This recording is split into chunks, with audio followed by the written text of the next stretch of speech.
Ever since I was a kid, been wild with the shit. Try to keep on.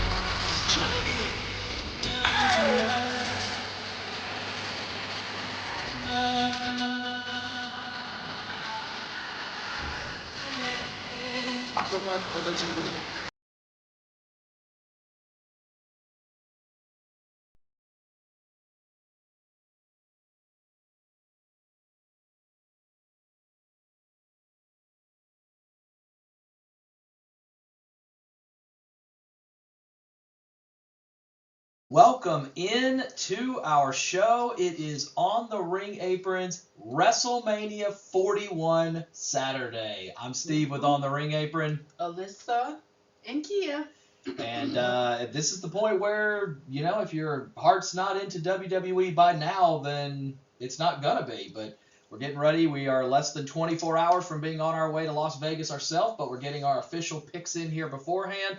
We're going to try not to run it the hour 20 plus that we ran Stand to Deliver, so we will try to move this one along a little bit to give y'all some time. But either way, we're looking forward to a fun trip, an expensive trip. I was like, Vegas, the prices are ridiculous. I wouldn't know. I haven't been yet. I've been in the airport going through it, but I have not stepped foot on. Alyssa and I did Battleground. So. Yeah, I was going to say, it's definitely beautiful. Mm-hmm. It's definitely what you think. A lot of casinos smell a lot of smoke. Yeah, I was going to say, I'm not looking forward to that part. Okay. Please, everybody, make sure y'all got on y'all's deodorant. It is hot out there. That is your... I'm not being funny. That's Mania Club PSA. Right. But like, when they really do say, like, the city that never sleeps, they never sleep there either. Like, you always hear something. You always see somebody. Like, the strip comes alive at night. The strip is cool during the day, but at night it is something else. And I think that's going to be one of the most interesting parts behind this Mania is going to be the fact that it's going to be starting at, 7 o'clock Eastern, which is only 4 o'clock over there, which means if it's ending, in the 8:30 hour, hey, the night is just beginning. When Mania is over, that's why you're getting all these Mania After Dark and these Mania After shows and whatnot, because the night has just begun when Mania is over. Am I going to the wrong city? Because y'all know I like my sleep. Yes. They'll find it, trust me. Either way, let's go ahead and give a quick shout out to, first of all, this is only WrestleMania Saturday, WrestleMania Sunday, a different video. So make sure you go over there to check that one out if you're wanting the Sunday matches, but this is the Saturday. Let's start with giving a shout out to our theme song for this particular one.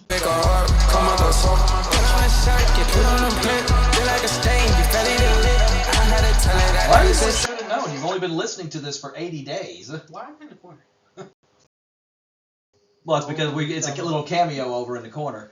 But ultimately, it is the weekend, once again, finding his way onto the WrestleMania card. The first year that they're doing 2 different themes for each night. So, Timeless by The Weeknd and Playboy Cardi getting the nod for night 1. A good theme, so we'll be hearing that throughout our show as we go along. But either way, we'll throw a little cameo over in the bottom right of each one of these, so that way we can kind of see our reactions as you guys see the little entrance videos are each for the first time, because Mania is the only one where we take the time to do them.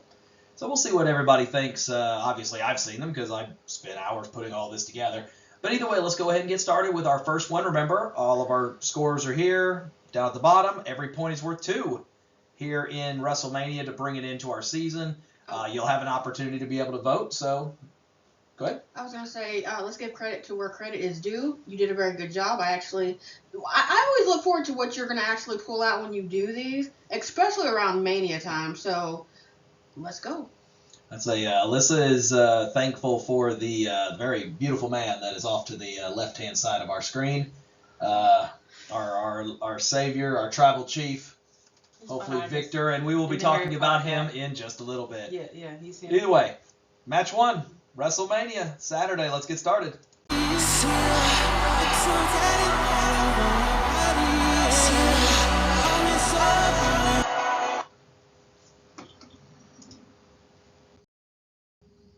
Cameo's not working down in the corner quite the way I was hopeful it would, but we'll run with it nonetheless.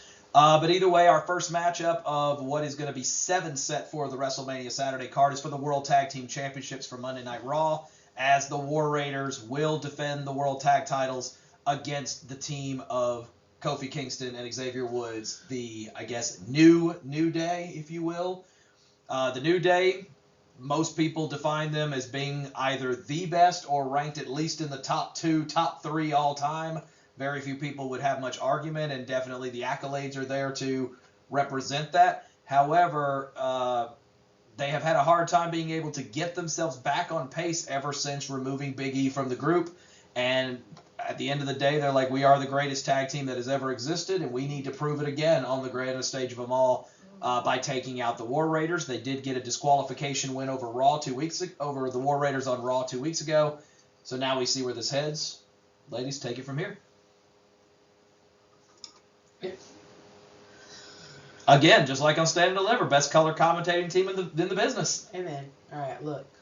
They just ate an exorbitant amount of seafood. It's a wonder they're still awake. Shut up. He You didn't have to call throw us out like that. Oh, but I did. Crazy. I'm combating it with coffee, and if y'all see me get up and run off, no, you didn't. In all seriousness, though, when it comes to the War Raiders, they've been doing their thing. They've been defending. They were one of the people who, when I first started watching, I was surprised they didn't have more gold than, because they're big and burly with a beard that I strive. I'm working on it. Okay, this thing is nice and stretched out, but it ain't Ivar level yet. One thing that I always hear Steven say is, them being as big as they are, they should not be able to move like that. No, for real. Ivar should not be able to do a full backwards moonsault. A man that size should not be able to move like that. So yeah, that's them. Also, with the New Day, child, we've been seeing them get booed. Part of me is kind of like, aw. The other part of me is like, boo. Boo, you booed out Big E. Because y'all have to do Big E like that. Right. He didn't leave y'all. He was trying to fix himself. Right, But, because sometimes you got to look out for yourself before you can look out for other people. Thank you. Right. But, life lessons with Alyssa. We don't mind our business, though. Oh, Lord. Next. It'll be the next show that gets, that we'll make 5 episodes and then move on to the next thing. Hey, even Plate Exchanges. Hey, with respects, even Plate Exchanges had to take a back seat as of late. I'm about to say. Kia, your thoughts? First of all, I like life lessons with Alyssa. Let's make that a thing. God. You shouldn't have brought it up. That's your fault. Boy, That's what you did. we start seeing hashtags go across the bottom of these comments. What do you think? Is this something you want to see? Life lessons with Alyssa? Yes. I guess we're going to have to remove the A off the front. You might have just screwed yourself. You pretty much did. But when it comes to, you have to think, again, I'm a person, I love tag team competition. Doesn't matter if it's men or women. New Day, we literally watched them come in, do their thing. And I'm going to be the first person to say, I didn't think y'all were going to make it. I didn't. But you know who did? Casey. Every time they're on the card, we have to be reminded of this. And the way I view things is, I love New Day when they were face, but now that they've turned, heel, I actually like them even more. I hate saying it. They grind my gears, but I would prefer having someone... That's what you need. I prefer someone who would grind my gears instead of I'm nice. That was old New Day. And nothing against Big E. I love Big E, but like Alyssa said, he had to go fix himself before he could do anything. I'm just sad to say the breakup was inevitable. Now, when it comes to the... the idea of making it hate him, it worked. I mean, you really did. Family hates you, friends hate you, crowd hates you. You know what? It's fine. At least you're getting noise, unlike some wrestlers. Right. Then you have on the other side, Ivar, and Eric, who... They're some big boys. They really are. And the fact that they can move... How much seafood they would have put down. Let's sit at the table. Let's make that happen. Sit at the table and eat with them. Ooh. I bet they could. Hey, that's an invitation. That is an invitation. Eric, Ivar. I'll pay for it. Bring Sarah. Let's all eat. Bring the baby. Let's see if the baby will gnaw on a piece of corn or something. But the fact they've been doing their thing since they stepped into the WWE. I love them. I really do. Very nice guys outside of the ring. I want to see what's going to happen. You have New Day, that's this heel team, and then you have a face team, and it's just... That's how most wrestling matches go. Either way. So, yeah, continuing. Go ahead, Steven. Either way, so as for anyone who's never joined us before, we do actually allow the OTRAs to be able to put their votes in. It's located right in the little link that's right below my finger here. Hey, I got the mirror thing right this time. Good for me. YouTube.com/addontheringapron. You go to the community page and then select your votes. OTRA's a point ahead as we enter into our last set of PLEs. Now, the scores may not be accurate when we begin WrestleMania because we do have the Stand and Deliver card that still has to drop in place before Mania would start, just a couple of hours after. So there's no way, that these scores may particularly hold unless somehow we all sucked at our selections for Stand and Deliver, which isn't impossible, but, unlikely. With me having the lead, I do open the voting here. I am going to go with the New Day. I think that if you're going to do this heel push, at some stage you have to push the titles back onto them in order to be able to do so. I do think there will be a lot of hook and a lot of crook.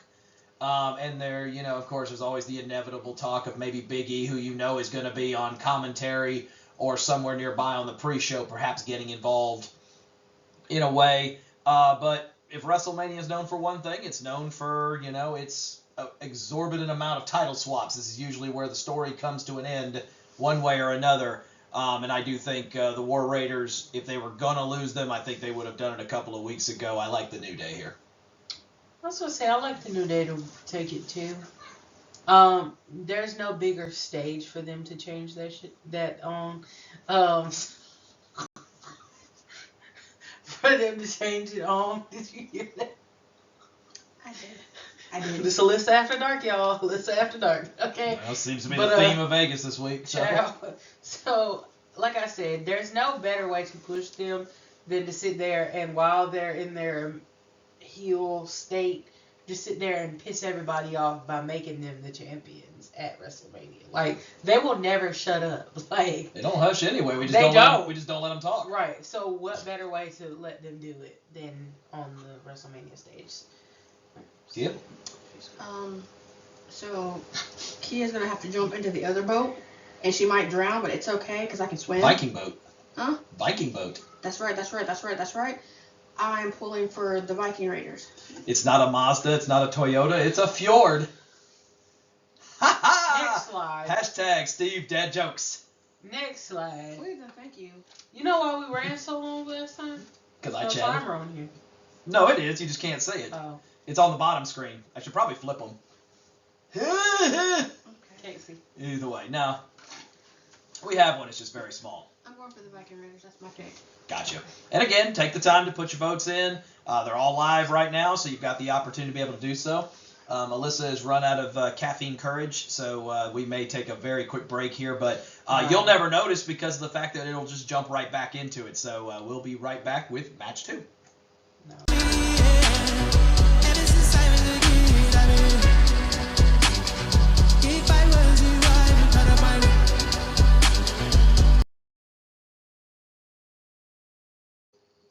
And forever our match of Luchador Supremacy, as we will see 2 of the greatest masked wrestlers of all time go head-to-head on the grandest stage of them all, as WWE Hall of Famer Rey Mysterio will go one-on-one with the greatest American export ever, or I guess American import ever from Mexico, El Grande Americano, whose true persona remains a mystery to this day.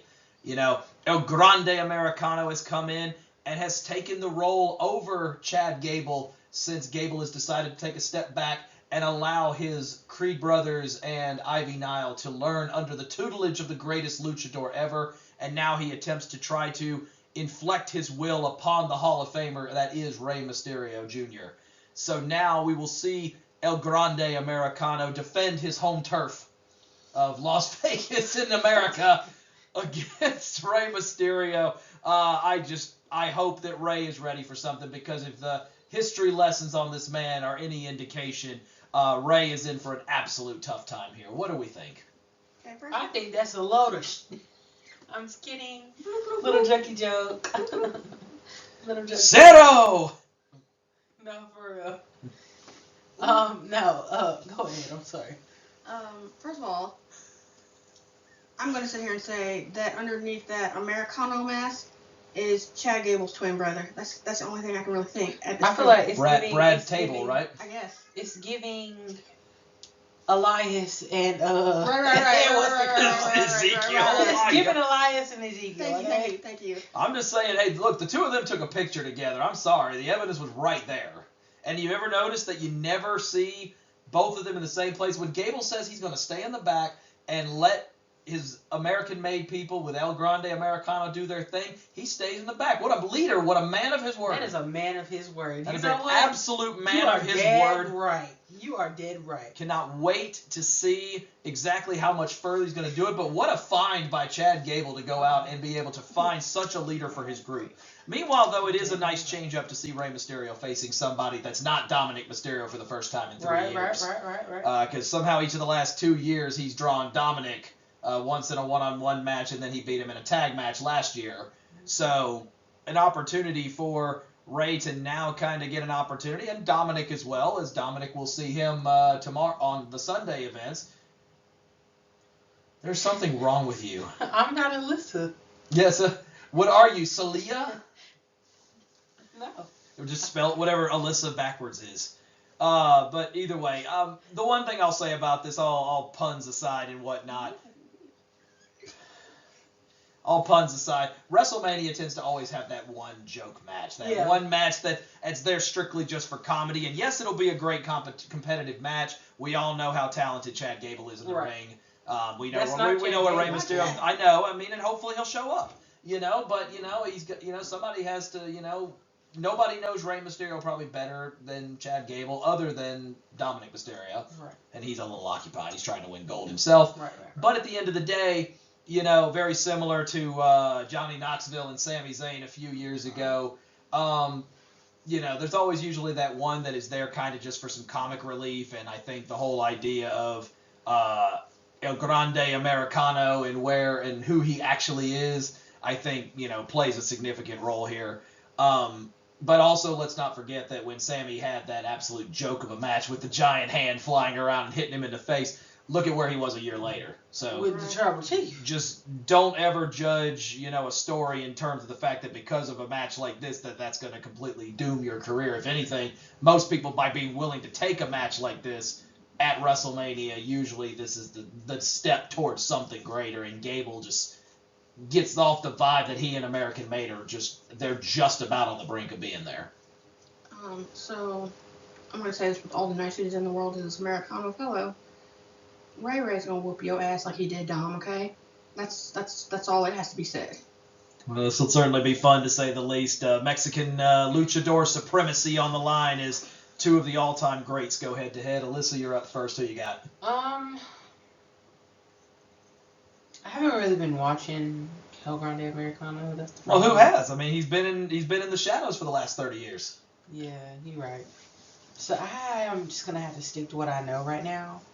And that's gonna be Rey Mysterio. I don't know how he be doing it, but at WrestleMania, that old man finds a way to pull it out every time. Okay? Right. That's true. So, His record's really good at WrestleMania. That's what I'm saying. Like, he doesn't lose he here can very come often. down hobbling, but that 619 gonna be working that night. Okay? Right. Somehow, some It's way. enough to knock down the whole ground with mice. Don't play with me.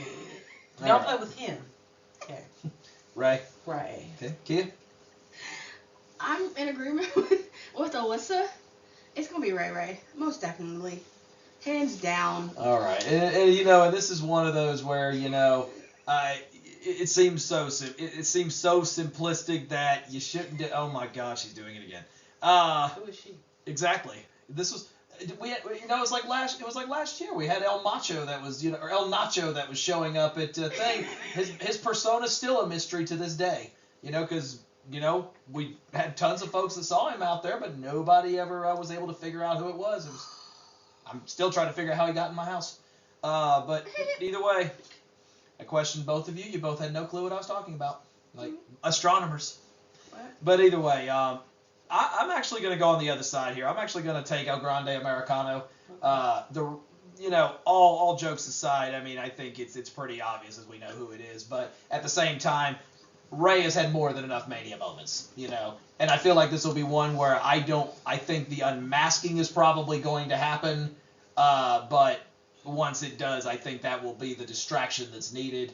Also, you can't ignore the fact that, you've got American Made and LWO waiting on the outside as well, so, they'll no doubt play a role. But I don't know. I like El Grande Americano finding a way to pull out a win here over Ray Ray, because I think he's been winning the last couple of years. All right, let's move on to match 3.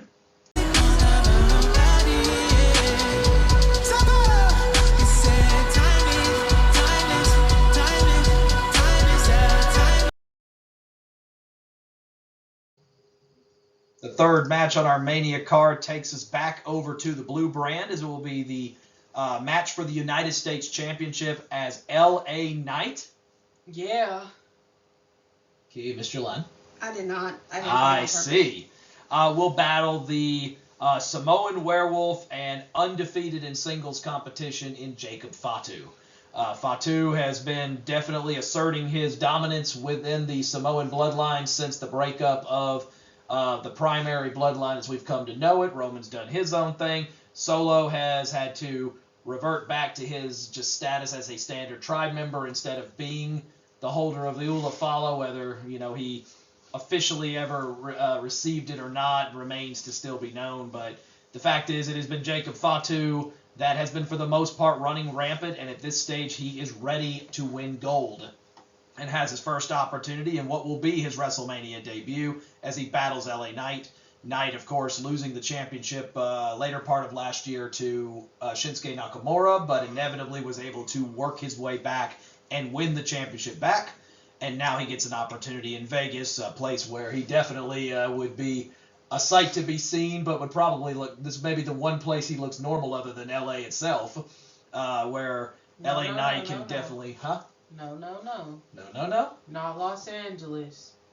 In Louisiana. Louisiana Knight, that's right. In Louisiana. Thank you, R-Truth, for that. You're welcome. Exactly. But either way, United States Championship on the line. Obviously, Jacob's undefeated streak also on the line as well. Something's obviously got to give, or Jacob can technically walk out with both. Ladies, where are we going with this one? Okay, let's go ahead and give this man his credit. And I'm talking about, I thought LA Knight was fire on the mic. No. I mean, he still is, but Jacob Fatu, Jacob Fatu could wake up an army. Like, when he speaks, you want to listen. You want to hear what he's got to say, because 9 times out of 10, this man be spitting facts. This man be spitting truths. This man will find his receipts. Remind you of anybody? Yeah, it does. Like, he don't sit here and say nothing that's not true. You don't like it, he don't care. He's still gonna do it anyway. He's gonna run right through you and keep it pushing, and it's gonna be what it's gonna be. LA Knight, great. He's great. He really is. I'm glad he won his title back, but I don't think he's gonna hold that title too much longer. I was about to say, I am also on the same bandwagon with giving Fatu his credit. This time last year, didn't I see a video of him like in the WrestleMania crowd? Yes. And now here he is competing for a championship. Right. His first singles gold. Exactly. At the next Mania. Mm-hmm. Yes, sir. Yep. Spitting fire on the mic. Yes. Hilarious. Yes. Spitting facts. Love it. Receipts, of course, always. Come on. So, I mean, there's not really much you have to say. Jacob Fatu is on a level that I didn't expect to see him in his first year. But, my God, he has been a wonderful surprise to me, and I'm not mad at it. I was going to say, as the saying lovingly goes inside of the wrestling business, them Samoans built different. They really is. And when you've got someone who has, I mean, Jacob Fatu is at this point what they were hopeful Roman Reigns was going to be when he came out of NXT. And ultimately he had all the look and he had all the talent, but lacked the mic skills. Jacob Fatu, like I said, could be a guy that could be like Braveheart out there, powering up the army, because he can spin a good yarn, but also he talks the talk and walks the walk. Yeah, get back that up. He has yet to so far put up a check that his backside can't cash. Mm-hmm. And most of the time it's the other person's backside that's usually doing most of the paying. It is. So LA Knight's Backside, definitely got his backside. work cut out for him, but Knight has been a person over the last several months, with the one slip against Nakamura really being the only exception, where he has just found a way to be able to somehow navigate these murky waters And Knight is one who's not going to shy away from a good fight and a good challenge himself. If anything, he sees this as, another opportunity for him to make his moment because he had such a chance, when he got opportunities to try to be the one to end Roman Reigns' run a couple of years ago.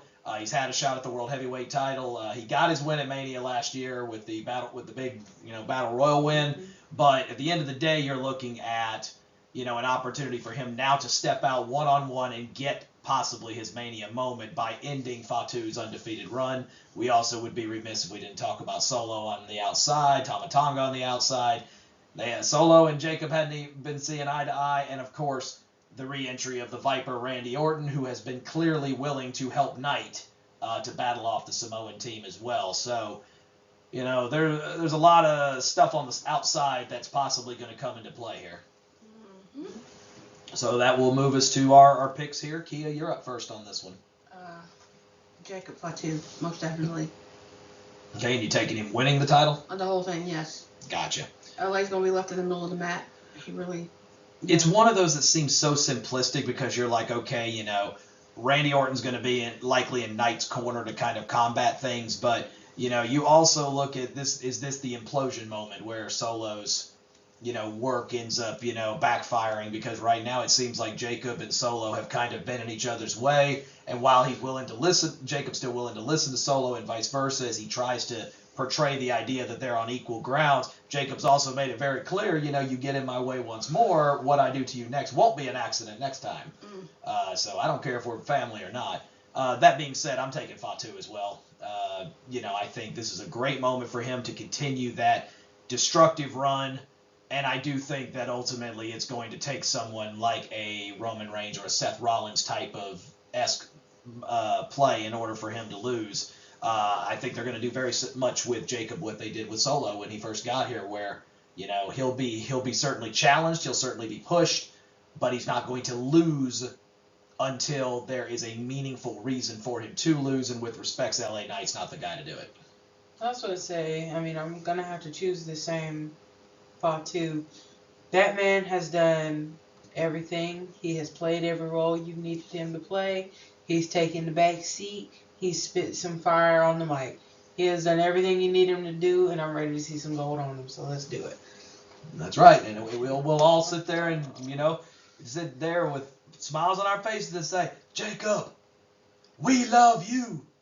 We love you, Jacob. That's right. Yeah, like that man. Let's do it. All right, let's move on to match 4. Trusting it, I'm feeling him. I'm rusting it all on my dealers. I feel like the rock. I feel like the rock. Ever since I was a kid, I've been still.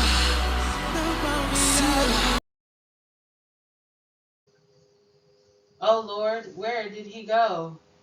Oh God. We need to proceed with Help caution. him. Oh, never mind. There's his foot. Your thing's not moving at the bottom.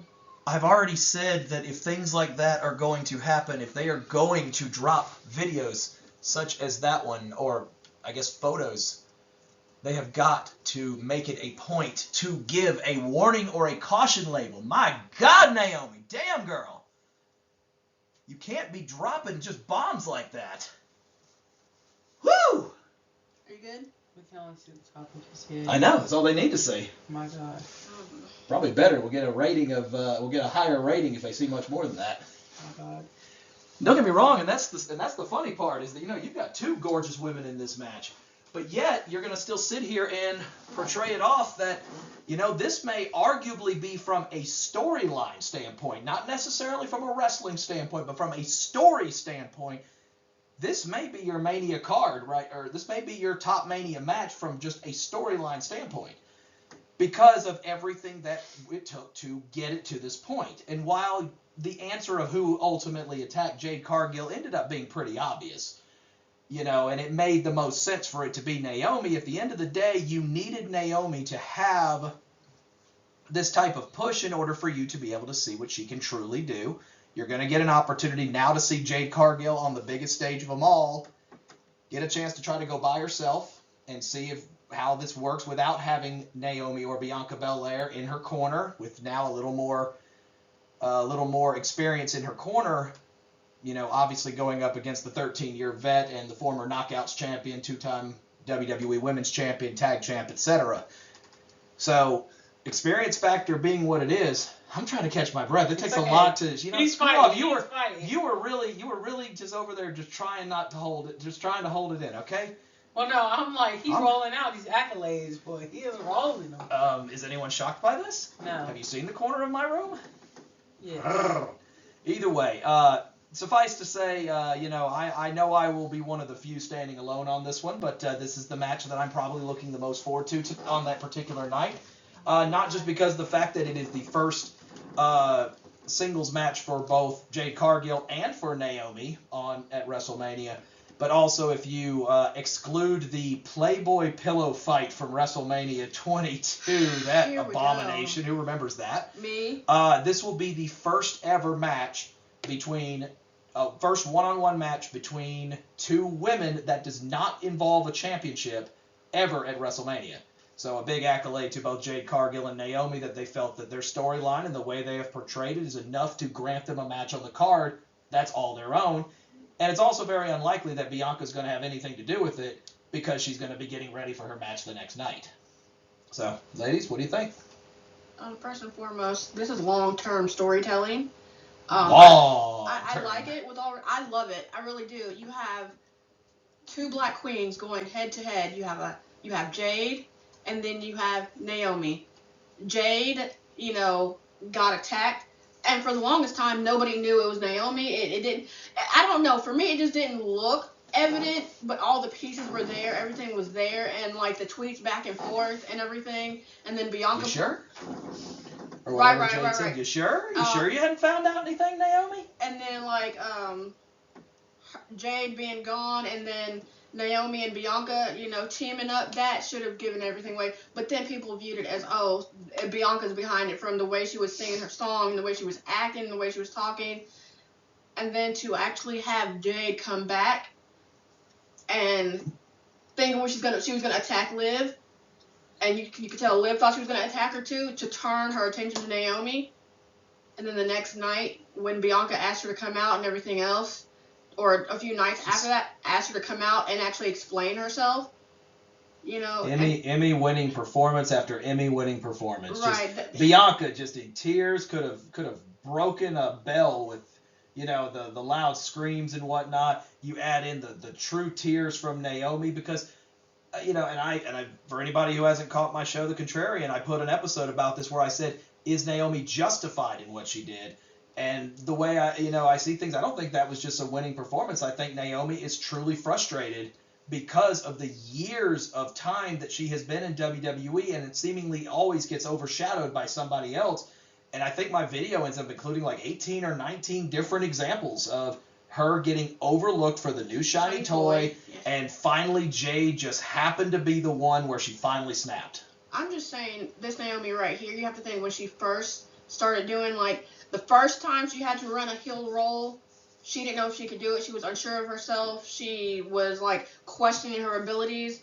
This time right here, and for your answer from at least one person, I feel she's justified. I'm not saying anything against Jade. I feel Naomi is justified for all the years she's put in. Then she left, went to the other show, came back, and you put her back in the position she was in before she left. She should be pissed. She should be mad. And I hate that Jade had to take the fall for that, the hit for that, literally, but it is what it is. I'm just going to say for the record, Naomi, you're about 8 years too late. And Natalia SummerSlam, that's when it should have happened. It's going to be what it's going to be. I'm just saying, proceed with caution. She's dropping all these fire, promos and videos and everything else. It's just, what's going to happen? Knowing that Bianca's not going to be there, knowing that y'all are on your own in the ring by yourselves. Mm-hmm. Alyssa? I was about to say, I don't really have much to say on this one. All I'm saying is, I get where she's coming from, too. When you sit there and you give your all to something for as long as she has, 13 years, it's well, what's the point of me doing all this? When every time somebody new comes in, you're just going to sit here and just waft me off like I'm a fart. Just waft. Turn the fan on, blow me that way. What's the point? But also, I feel bad for Jade, too, though. Because you have to think from her perspective, Naomi and Bianca kind of helped her find her way through, and then all of a sudden now I'm being pushed, all because you didn't get your way. That's a conversation. I was gonna say, and that's the one thing. That's the one thing I stressed in that contrarian video. And again, it's uploaded if you want to go back and watch it.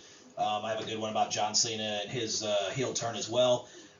It's not to sit here and say that she was right for her decision. Right. No, I don't think anyone questions that she should not have gone about it that way, but was she justified in the way she felt? And I go solid yes. Now, that being said, you look at this type of matchup here, Naomi finally going to have to go on her own to face the person that, she snuck attacked and everything else. And you wonder if the combination of lesser experience, the bright lights of WrestleMania, and just the blind rage that Jade seemingly has towards getting her hands back on Naomi is going to play into the veterans' advantage. Because obviously Naomi has been here, done that at WrestleMania. She's won the Women's Championship in her hometown. She won the WrestleMania Battle Royal the next year, beating out 17 other women to get it. So she knows what it takes to compete on the grandest stage of them all and win. Jade will only be doing so for the second time, and it will be the first time she's doing it by herself with still less than 100 matches under her belt at the moment. Naomi's has had nearly 1,200. So it's definitely experience factor heavily in the favor of Trinity. But, we can't dismiss Jade's, overall physical prowess and whatnot because obviously from a speed and from a power standpoint, Jade does have the advantage. You have to sit here and think everything that Bianca has taught you or shown you or has helped you through along the time that y'all were teaming together.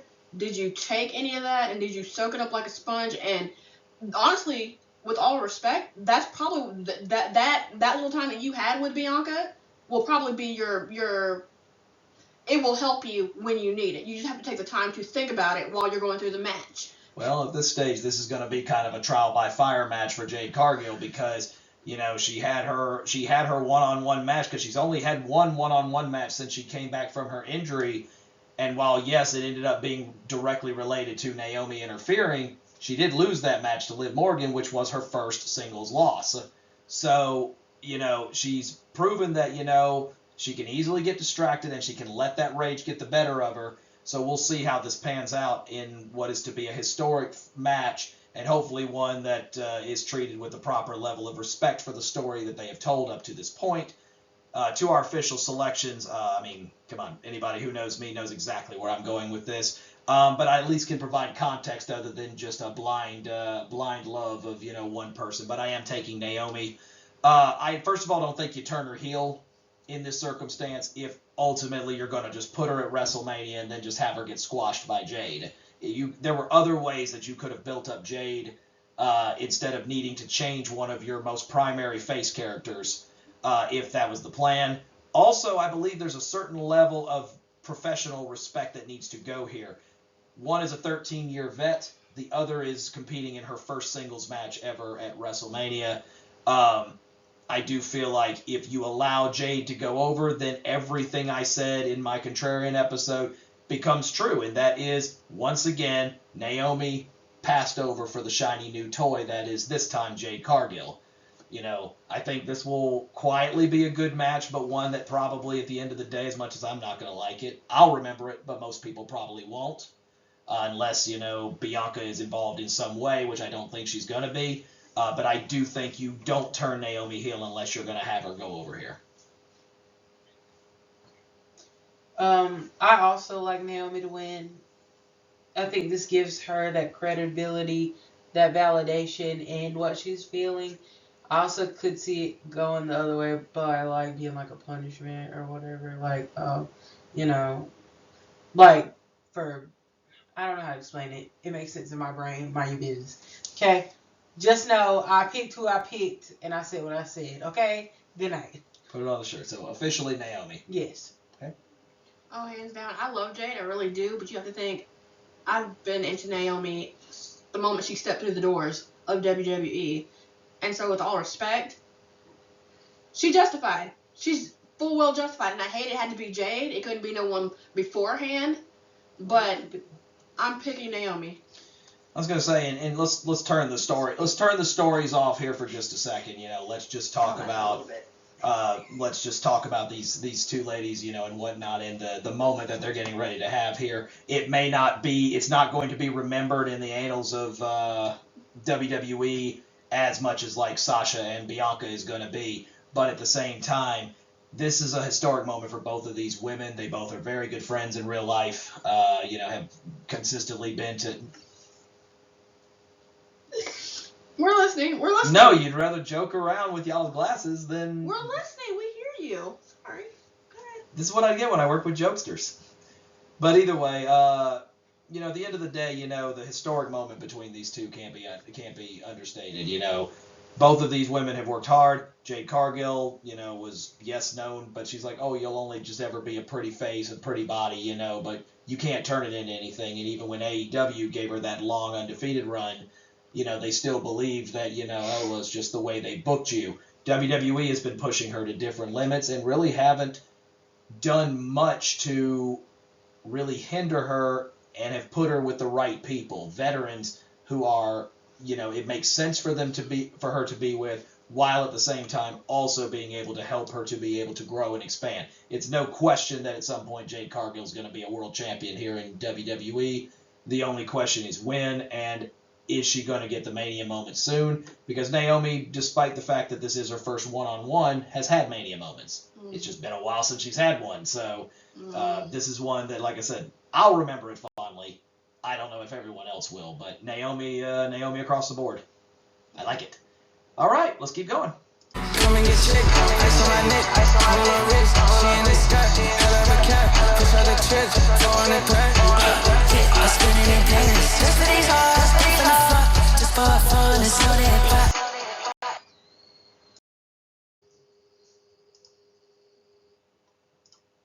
Match 5 on our WrestleMania Saturday card moves us into our first of the 2 world title matches that we'll be seeing on the card.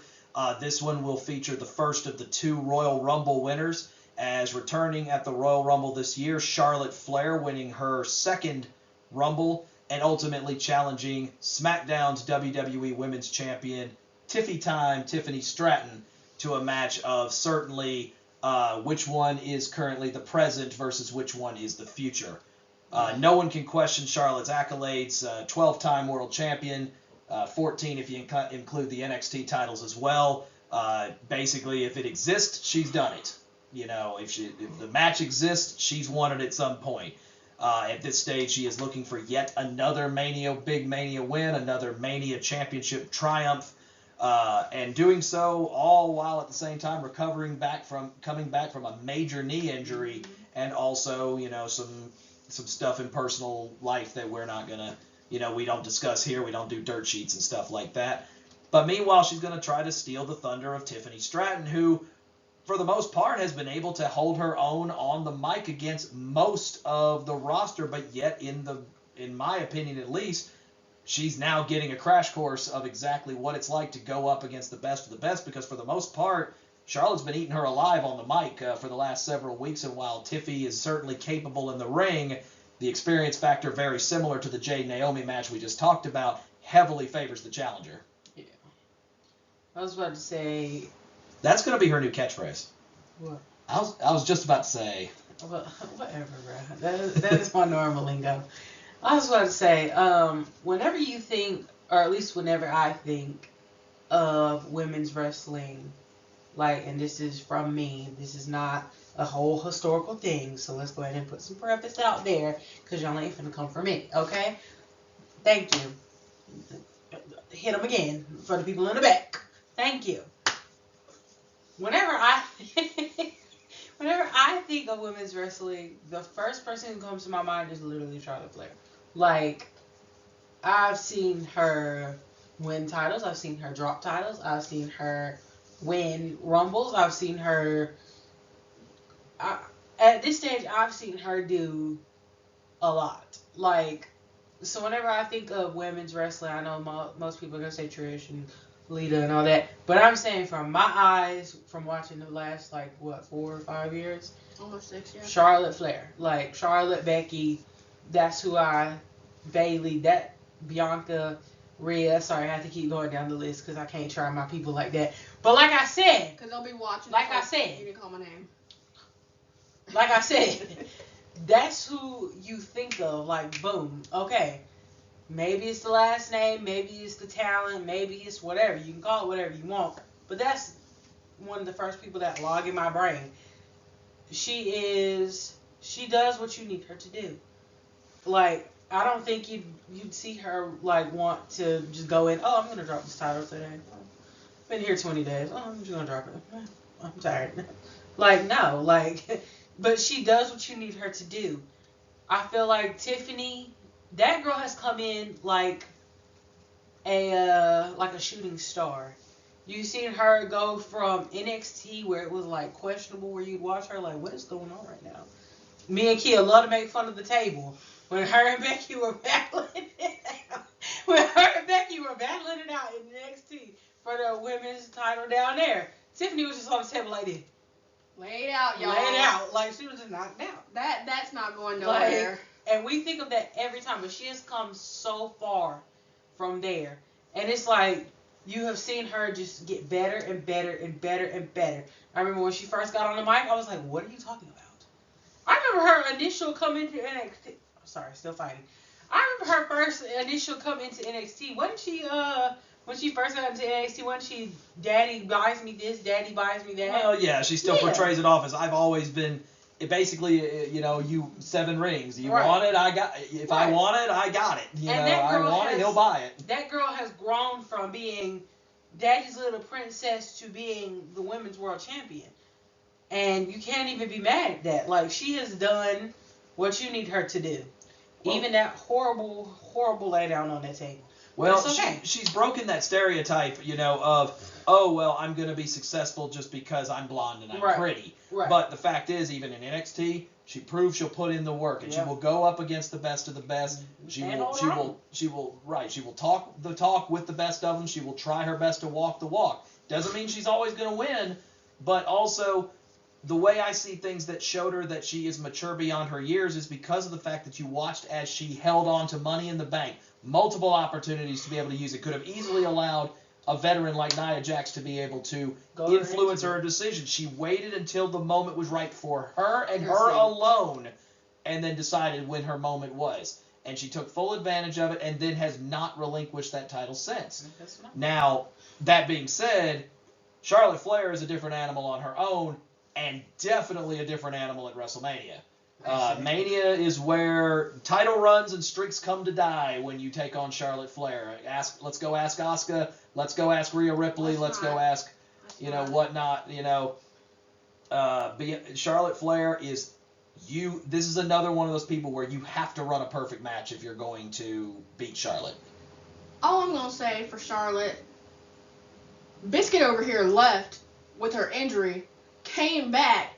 And unless you were watching her TikToks and her Instagrams, you would have never known this chick was injured. Not one lick. There was no ring rust. There was no mic rust. There was no rust.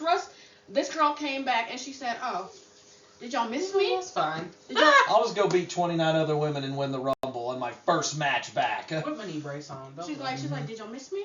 Did y'all miss me? You didn't? I don't care. I'm here. That's what she said. I don't care. Well, cool. One night back, and guess what? I'm main eventing WrestleMania. And I'm going right back to the title match at WrestleMania. So my thing with that, like I said, she didn't miss a beat. Like most people would be gone for a certain period of time and like have ring rust. Not her. That's one thing I'm going to say. And for Tiffany, she's come in. She's done what you needed her to do. She's come a very, very long way from being a side piece next to Nia, or her lackey, my bad. Her lackey. Nia is absolutely the full meal, right? She's been, anyway, stop talking. She's been like. Franklin, where are you at? She's been her like lanky little sidekick, and Nia, I feel like Nia was a great person to pair her with because Nia showed her what she can and cannot do. But Nia also pushed them buttons, pushed them long enough, and you saw what she did. She waited. She literally waited for your downfall and your demise before she cashed in on you. And I wish more cash-ins were like that, but they're not. Tiffany, the only thing that I want to say for her, like I had to say it for Roman Reigns, I'm going to need you to figure out your mic skills.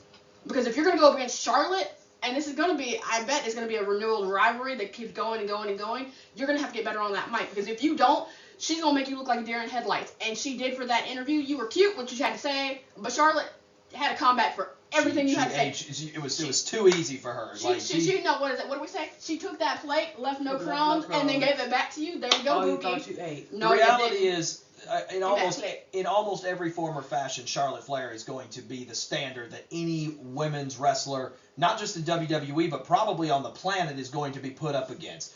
She is now mirrored in the names of people like Mika Satomura, and you're looking at, maybe Mercedes Moné over in AEW and what they've done with Timeless Toni Storm.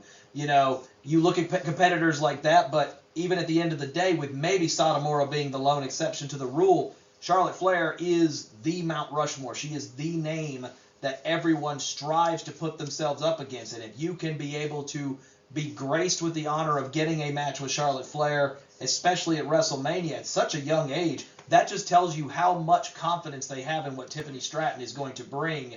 And the fact that, her first title run may come to an end in this match, but at the same time, the fact that you at such a youthful point is already getting put in this position shows nothing more than WWE's confidence in what Stratton brings now, and also where she is going to go. The only thing I'm scared for her for as we move into the picks here, this is match 5, so Alyssa will be going first. The only thing I worry about is, did Stratton, you mentioned a shooting star, did they shoot her too high to start? Where eventually at some point she has to come back down. And I worry that when that happens, she'll just keep falling and she may never be able to truly get back up to this point. It was a great push, but now we're going to see it, because the one thing you can do is if somehow Tiffany goes over Charlotte, then all of a sudden that meteoric rise just keeps on going. But either way, to picks, Alyssa, you're up first. I hate it. I really do. But something is telling me that it's going to be Tiffany. Really? I think it's going to be Tiffany. You think she finds a way? I think that girl finds a way. It just took everything in me to say girl. I know you heard that. Yeah. You're right. I don't know what it is, but it's like at some stage you have to set up for your future. And you've got to give some type of credibility. I get it. She's not the best on the mic. But who really starts fire on the mic for real? Other than like freaking phenoms, like goats, like we've all said. Yes, I said phenoms. Other than phenoms. I know you ain't rushing me when you just spend 10 minutes on No, me. I'm rushing whatever it is y'all are. Okay, I'm done. But either way, but Tiffany. Yes. Okay. I was gonna say, look, I mean, again, it's a bold pick to take Tiffany, and how odd is that at WrestleMania to feel like even though you're the champion, you're going in, I mean, such a deep underdog in this match. But it's just because of the experience on the biggest stages under the brightest lights that Charlotte Flair comes with. Kia? Does the shirt tell us anything? No, it does not. It does not? This is a very old shirt, and It's a very nice shirt, though. I'm going to say Tiffany as well. I love Charlotte, I really do, but I feel like Tiffany Stratton has a bright, extremely brighter than her clothes type future, and so It's pretty bright. that it really is. So that's my pick. Nothing against Charlotte, she's great and everything, but if we can proceed to keep Tiffany with that momentum going through WrestleMania, then she's going to get to Charlotte's status, and right now she's trying to do it. She's just having to go up against the OG, but it's Tiffy time. I feel like y'all just softball me a point here, or 2 points actually. Really? Because this, of all the matches on night one, was probably the easiest one for me to pick. You don't pick against Charlotte at WrestleMania. Y'all both did, so maybe I'll get burned. Yep. I get a similar feel to this one that I did for WrestleMania 36, the COVID WrestleMania, when you ended up having Charlotte win the Rumble and she chose Rhea Ripley for the NXT Women's title, and everyone just assumed, well, there's no way they're going to have Charlotte win the NXT Women's Championship. It's like a step down from her. But ultimately, the end, it was Charlotte's win over Rhea that pushed Rhea to that next level. that pushed her to a level that even Rhea probably herself didn't realize she was going to go to. And then 2 years later, they're rematching at WrestleMania with Rhea going over in what arguably should have been the main event if it wasn't for the fantastic match between the Usos and Kevin Owens and Sami Zayn a little bit later. And there are people still arguing that it should have been Rhea and Charlotte that night. Tiffany's going to end up looking fantastic. She's going to have some type of special entrance, I'm sure. They're going to make her look great. Charlotte's going to make her look fantastic. And she's going to come close. But at WrestleMania, that's Charlotte's domain in the women's division. So I've got to pick Charlotte until they prove me otherwise. And that'll be one that, if that's an L, I'll take that L. I'm going to go with the odds are too deep on this one for me to go against the obvious pick. All right. I want to say I'm interested in seeing what they're going to wear out there. And I meant to say that for the last match because, the women, just like Seth, show up for these matches and, the best gear ever. Lord, can you picture what Seth's going to come out in? Well, we'll discuss that. We'll be discussing that in just a minute, but let's move to our... Go ahead. Okay, I didn't know if you were done. So let's move to our penultimate match, and one that I know we're looking forward to. It probably should have main evented, but it's not. But let's go ahead and talk about it anyway. She's in my front. Let's go.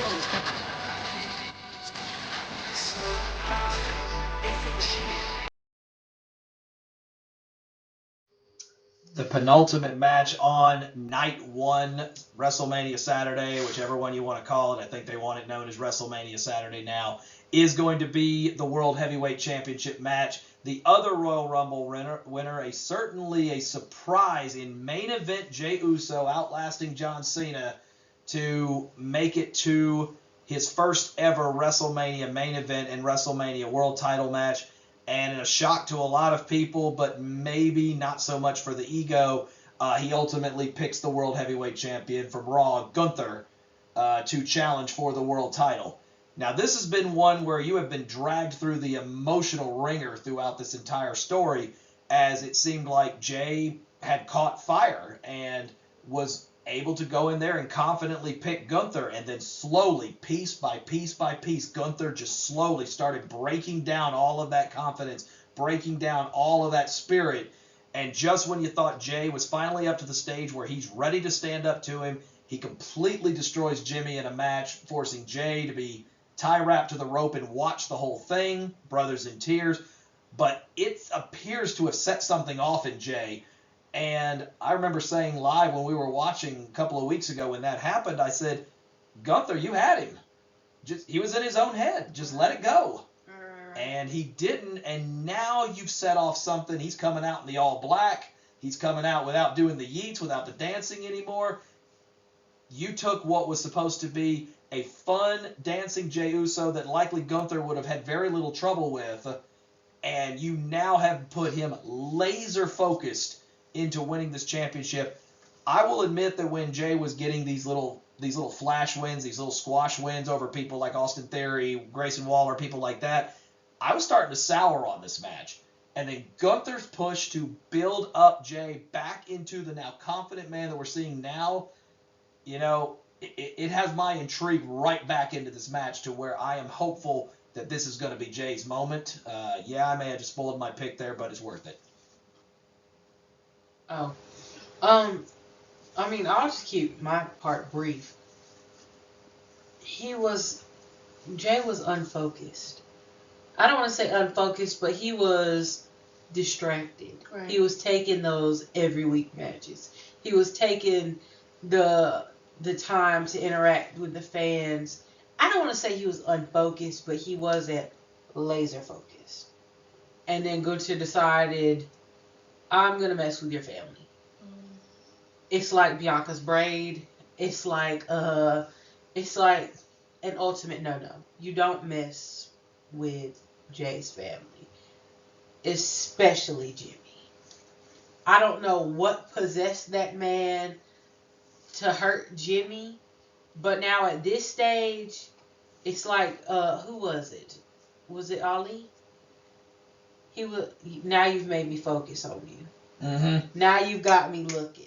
Now I'm watching you. Now that was one of his fights where he He was dancing, he was toying around, And then somebody then he finally landed a punch on him, and he said, all right, now you've got me focused, Now and you that's the got my worst thing attention. you could have done is now you have my attention. And Gunther, now Jay, you're in his attention. I fear for you. I'm not gonna lie to you. Well, that's what you wonder about this is because of the fact that you know, if this had been a match of, let's say, no disqualifications or no holds barred or something like that, then at that point you could see that Jay would be able to unleash all of that rage, all of that anger, all of that fury. But now at the same time, now he's got to be able to curb it back in. And while he is laser focused, he can't allow the moment to be too big for him.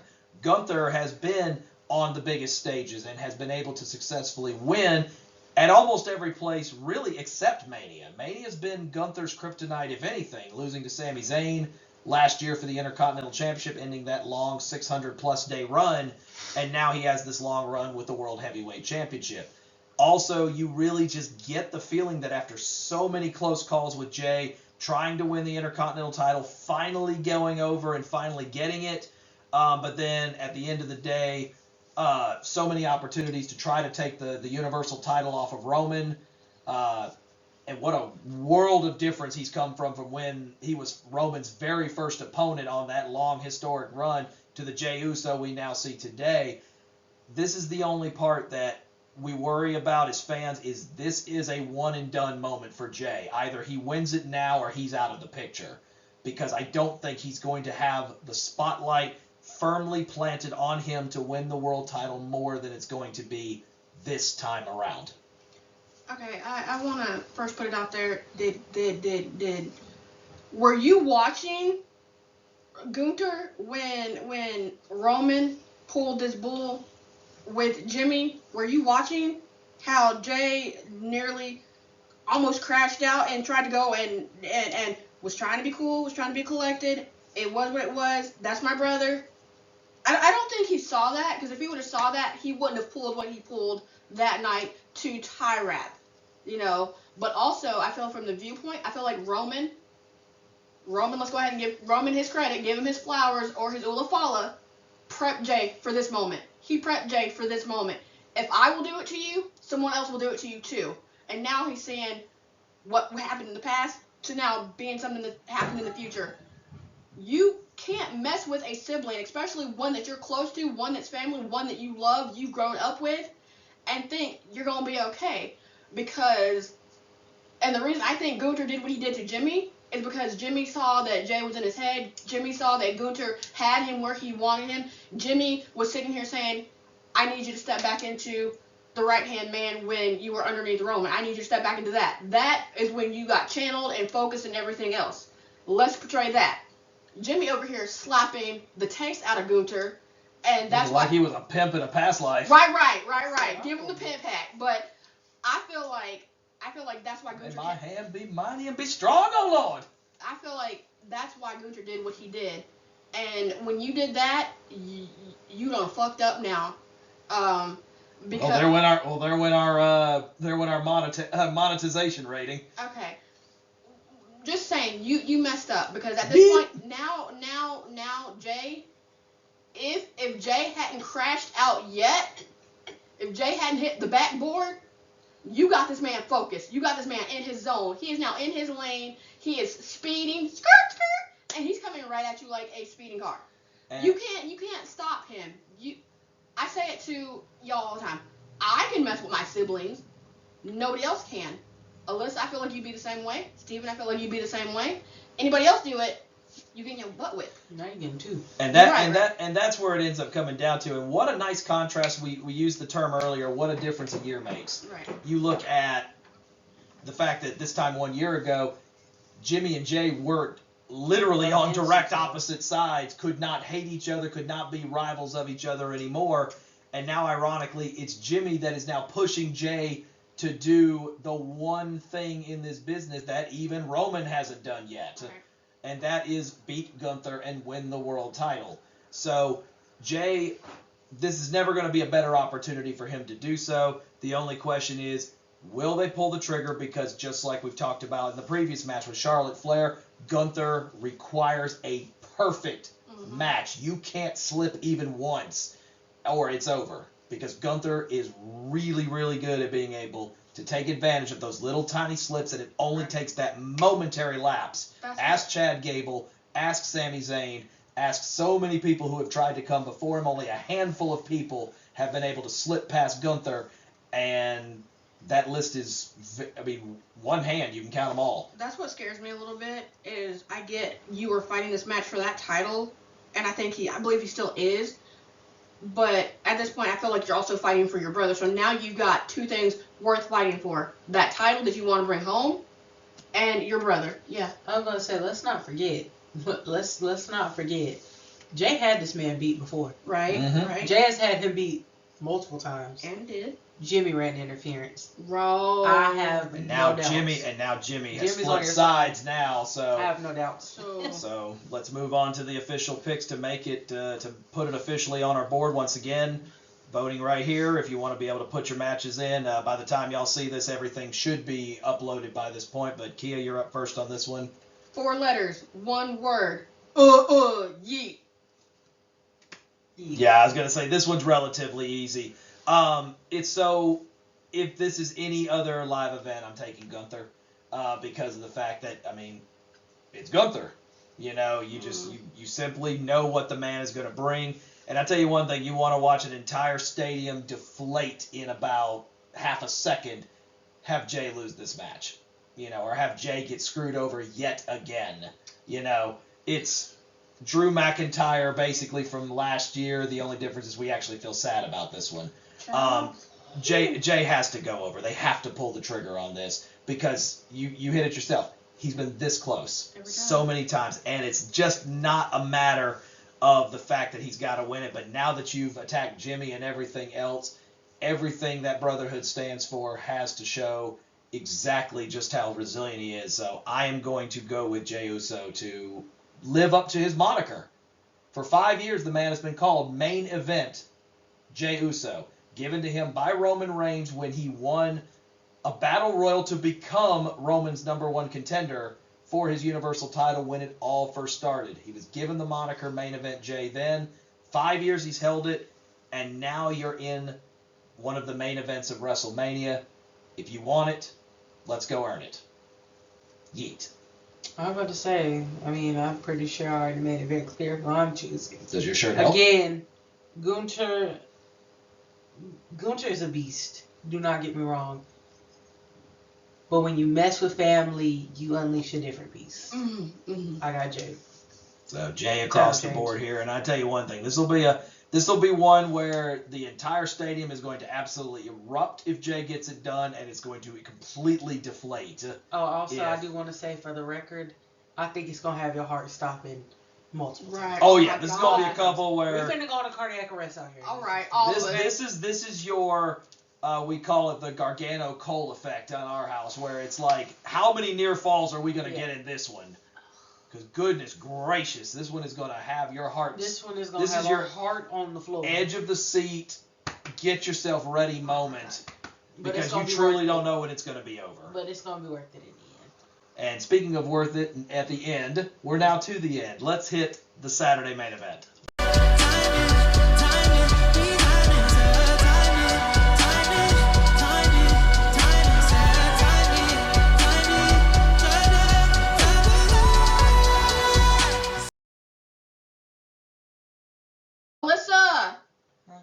Alyssa!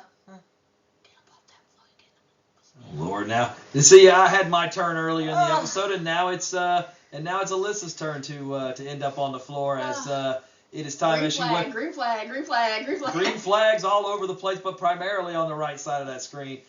Your WrestleMania Saturday main event featuring 3 of the biggest superstars in the entire world today.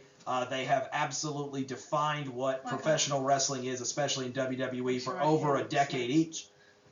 As CM Punk will main event WrestleMania for the very first time, and using his favor will have Paul Heyman in his corner as he battles against both rivals in that of Seth Rollins and the tribal chief in the OTC, Roman Reigns. Roman Reigns breaking his own record by now main eventing his 10th WrestleMania. So he definitely has more than gotten his accolades. Yeah, I was gonna say it took me a little bit to get off the floor too. Let's see if. Luckily, the good news is the good news is because of your job. You won't huff and puff as long as I had to. And I'm not huffing and puffing. I'm still. Shit, it's been 20 minutes. I'm still huffing and puffing. But and then Seth no slouch himself for main eventing his third. So it's a big moment for each of them. All of them know what the bright lights of WrestleMania mean. Seth going as far as to even say this will define what wrestling, not just WWE, but wrestling is going to look like for the next 5 to 10 years based on the winner of this match. And Seth firmly believes that it can't go to a man like CM Punk who, took his ball and ran when things got a little hard or when things got tough. But it also can't go to a person like Roman Reigns who is only going to benefit the company if it is ultimately benefiting him first. Seth being the guy who shows up, shows out every single day. It's really according to which side of the fence it's on, and I was going to do a contrarian on this, and ultimately this was not what was voted for, but I think WWE is maybe painting themselves into a corner here, but Kia, go. So, first of all, let's go ahead and start off. You have 3 of probably the best men going head to head to head to head. Let's go ahead and give it to them. Let's give them their flowers, or Roman give them his ulafala. Roman, by the way, you're going to have to come get your girl because she's on the floor. I bet she's going to be on the floor at Mania, too, so come get her before your match. All I'm saying is... After's available, too. Let's make it very clear. Right. After's fine, too. Every single man has been fire on the mic. Promos have been... hilarious. They have been hitting hard. And when I say every one of them, CM Punk, Pipe Bomb, Seth Rollins, gonna get his last word, Roman Reigns. Baby, when I say your promos are, great, they're great. Great. Tony the Kia the Tiger. Right. There. I'm just saying, the pay sustains me. I can't speak for the rest of you. When it comes to all 3 men across the board, and when it comes to Paul, oh my God, I feel like a little bit, and I'm gonna say it, and I wanted to say it when I saw it, I feel like CM Punk kind of set Paul up a little bit. And did. For when Roman was coming out of that car, I feel like that was a total setup. He didn't get close to him until he saw that SUV pulling up, and then Roman got out, saw what was going on, conferred a little more with his self, because at this point Roman said, I don't need nobody. I got me, and it's gonna be what it's gonna be. And then Seth over here talking about, favors. Favors are something that you want to do, something that you're not forced to do. Talking about Paul.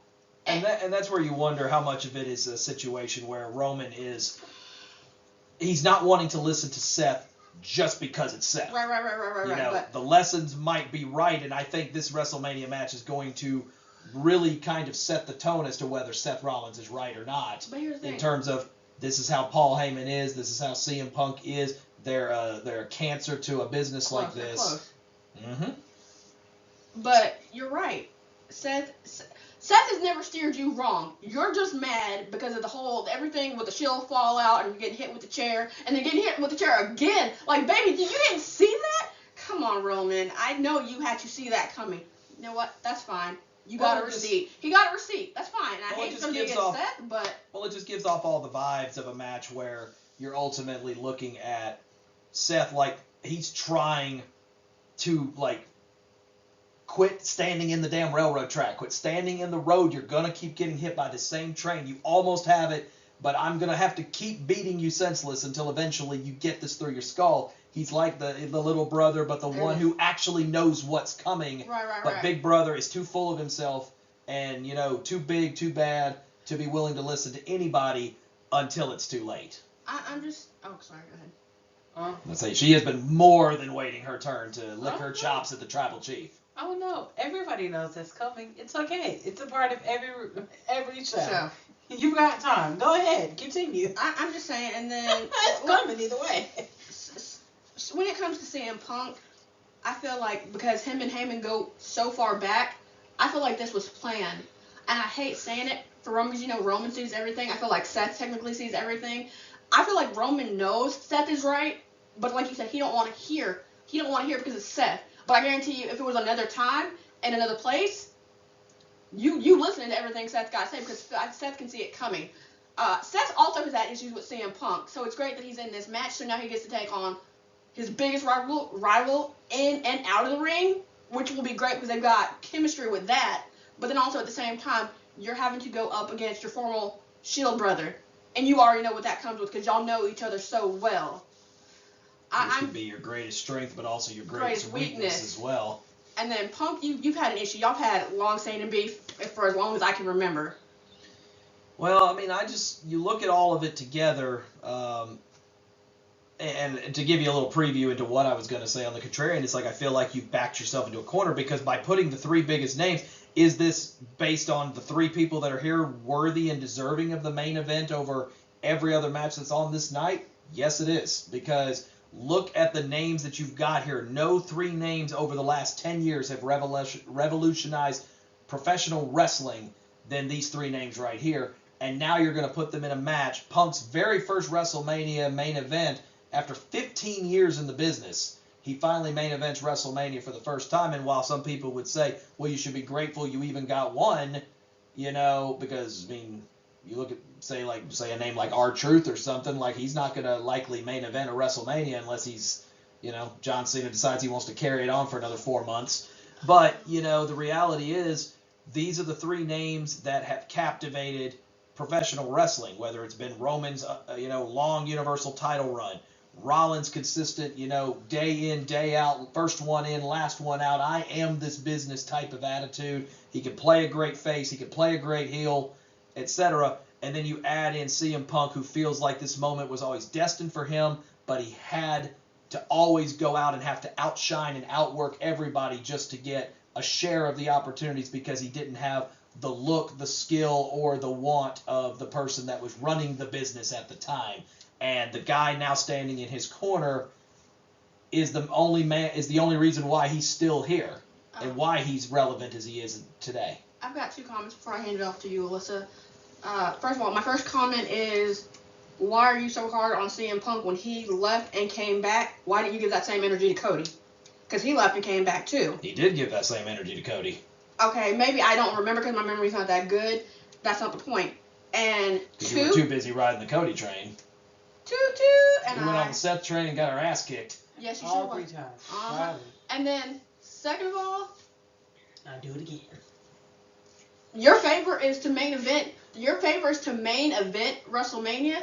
Let's go ahead and let's go back to the petty sustained me when Roman said, "Oh, that's great. I've done this 9, 10 times. This is right. What you say? Say it louder." It's my favorite. Check. Right. So like when Roman said that, because I guess he must have thought he was gonna make Roman jealous. No, Roman wasn't phased. Well, I'm gonna state my last point, and then it's all Alyssa's until pick time. I'm gonna give Punk one large amount of credit that he does rightfully deserve. They have a promo that they showed in the preview for this matchup where it actually talked about Paul Heyman and what looked like a very emotionally distraught and defeated CM Punk standing in the ring, and it's Paul Heyman still in the ECW-esque look and everything else, poking CM Punk in the shoulder, going, "I will be in your corner when, not if, when you main event WrestleMania." And it took 12 more years for him to get there, but he ultimately did it. And the favor he wanted was he wanted to do whatever it took to make sure that the one man who has guaranteed and kept him safe all these years was the person that would be in his corner for that first night at WrestleMania. If I get there, damn it, you will be with me. I don't care what it takes, and if that means I got to team with Roman Reigns in War Games to get a favor so that way I can have that happen, because it didn't really matter at the end of the day whether Roman was going to honor it.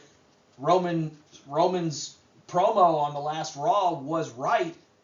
The favor was not directed at him, nor did Roman ask for it, but also it was never his to accept or decline. It was always Paul's choice. And so while Paul is ultimately going to have to deal with the fallout of this decision when it comes to Roman and Punk and potentially how Seth chooses to view it, at the end of the day, Paul made a choice, and he chose a friendship and a promise from a decade ago to honor that word over the man that has brought him back into relevance for the last 4 or 5 years. I would hate to have been in his position to have to choose between the two if you could only pick one. And Seth even gave him a way out. Seth even was like, look, I'll just curb stomp you in the ground right now. Then you don't have to choose a side, and we won't have to worry about it. You know, but he didn't want to go that route. All right. Let the boot licking begin. Sneaker. It's not boots. I'm not finna sneaker or loaf lick either. Calm down. That much. Anyway, so let's go ahead and get started. First of all, you have to commend Paul. You are correct. He is in a tough position because he made that agreement back in the day. That's cute. Love that for you. Glad he finally made it to that moment. What do you mean? It's gonna be my charge. Always loyalty be there. But like I was saying, I would never do that to you, Roman. I'm still over here in the corner. You can see me. I bet you can't miss me. Anyway. God almighty. We still got one more show to do after this, and they're already on their shit. Anyway, so back to what I was saying. I mean, I get it.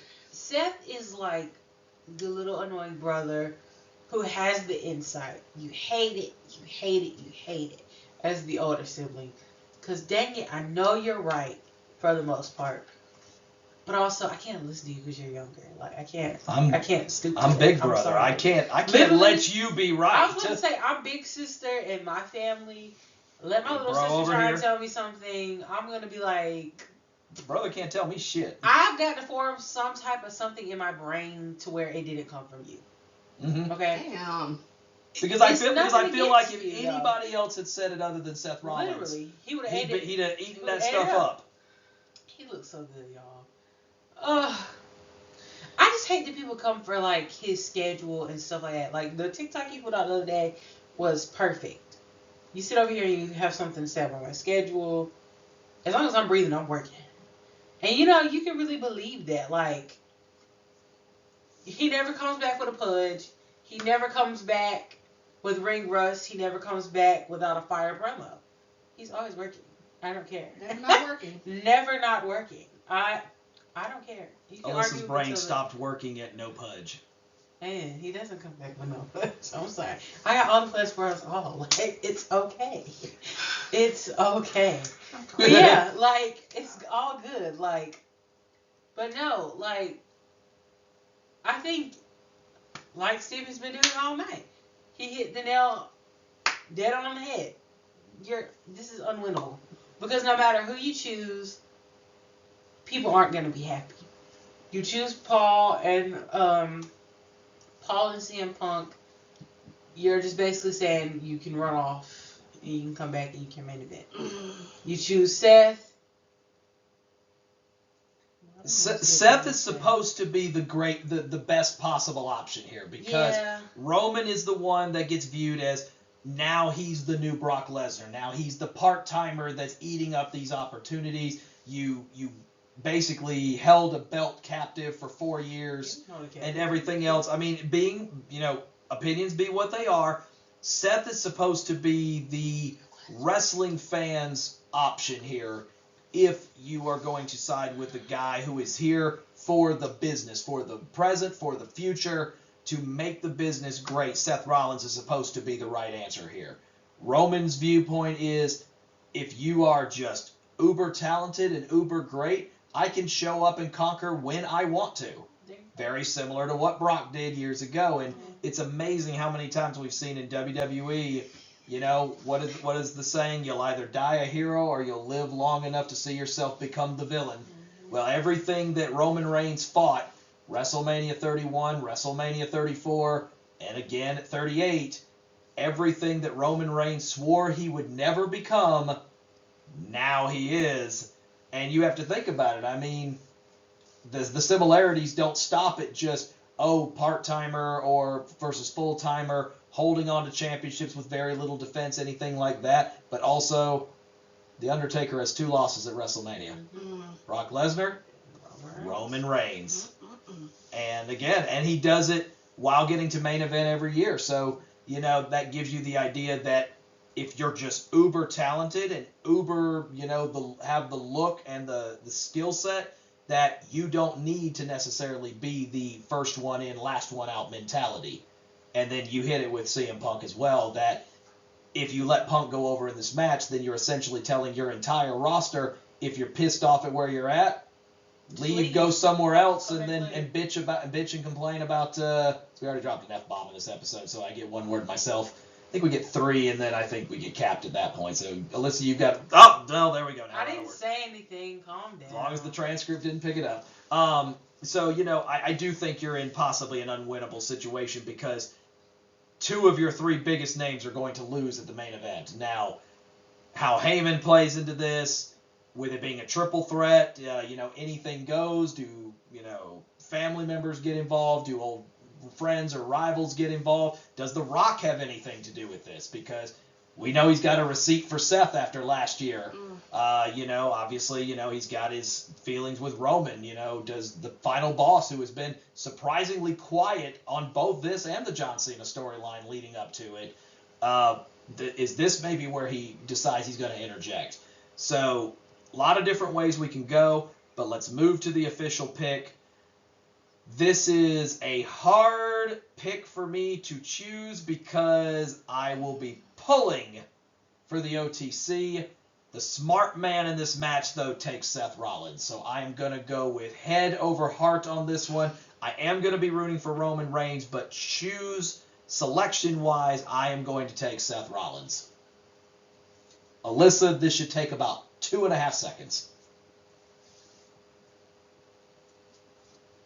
I'm taking OTC. I'm so sorry. I tried. I know y'all saw me. I really tried. You could see I that really she tried. really tried to come up with a reason. I really tried. I really did. But I'm sorry. That man has operated at a different level for years. I have to go with it again. He sat there and he bided his time in the Royal Rumble. They sat here and bided his time in the Elimination Chamber. Or not making it there, whatever the circumstance. This man is a star. Are you really going to have Roman Reigns lose 2 years in a row? Lose? No. Don't do that around here. Not around here, partner. Roman. Not around here, partner. Go, Kia. So my pick, and I was not picking him when Cody was a factor, but there's no way Cody's in this match, period. I'm picking Seth Rollins. I'm picking the architect. I'm picking the person that... Why does this man seem to know stuff before stuff happens? Also, what happens if... Because supposedly, I don't know, people sit here and say, oh, it's not true, it's not this, it's not that. He's owed a favor. What happens at the end of it when he walks away and Paul ends up leaving Roman and Punk and follows behind Seth? It's potentially been spoken about, but... And the name of God? I'm sorry. But think about what Paul Heyman has done. He's did it for Brock. He did it for CM Punk. Mm-hmm. He did it for Roman Reigns, where as soon as they became Paul Heyman guys, their star power skyrocketed. And these were people that were already really good. And then they just hit a godlike level, with Roman's probably being the greatest run of them all. But Seth Rollins is going to be a person that you know would be a person to put the work in. That's not a slap against Punk. That's not a slap against Brock. That's not a slap against Roman. But you know that Seth is going to bring it, and all of a sudden you put a wise man in his corner? Oh, gracious. Honestly, with all respect, Seth don't need a mouthpiece. Seth got that. I don't think you got to I just think you need to let Paul do the work behind the scenes. Seth is more than capable of handling his own, but also imagine the focus that a wise man could put on what is Seth Rollins, who tends to kind of just go off the cuff and do what he wants. But with that does bring it into WrestleMania Saturday. Still got one show to do, so we're going to wait here just a little bit. Again, put your votes in down below. That way the OTRA picks can be in, and we will see you inside of Allegiant Stadium here in a couple of days. Y'all like how Paul's in the corner of Punk, you are in the corner of Roman, and I got Seth. No, I mean, no offense to you, Steven. You got Seth too, but I'm just saying. I'm still 3 matches back with Naomi, but thank you. I got you. All right. Well, either way, we'll catch you at WrestleMania Sunday. If you're watching this later on YouTube, flip the channel.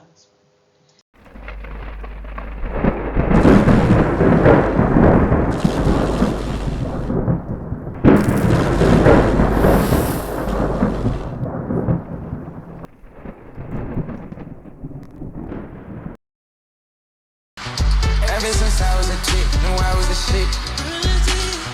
Shawty keep on to come round, she wanna get hit.